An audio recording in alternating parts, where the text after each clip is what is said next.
நாகை மாவட்டம் கீச்சாங்குப்பம் காளியம்மன் கோவிலில் 108 திருவிளக்கு பூஜை நடைபெற்றது. திருவிளக்கு பூஜையில் மஞ்சள், குங்குமம், புடவை, தாலிக்கயிறு உள்ளிட்ட மங்கள பொருட்கள் பக்தர்களுக்கு வழங்கப்பட்டன. அதனை பூஜித்த பெண்கள் மந்திரங்கள் ஓதி மனமுருகி காளியம்மனையும் ஐயப்ப சுவாமியையும் வேண்டிக் கொண்டனர். பின்னர் இயற்கை பேரிடர்களில் இருந்து உலக மக்களை காக்க வேண்டியும் கடலில் மீன்வளம் பெருக வேண்டியும் ஒரே நேரத்தில் அனைத்து பெண்களும் பூஜை மணியை ஒழித்தவாறு சுவாமிக்கு தீபாராதனை செய்து வேண்டிக் கொண்டனர்.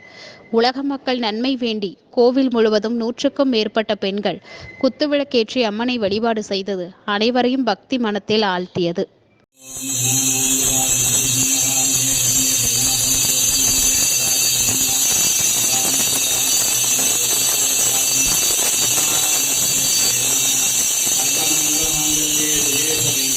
महालक्ष्मी देवता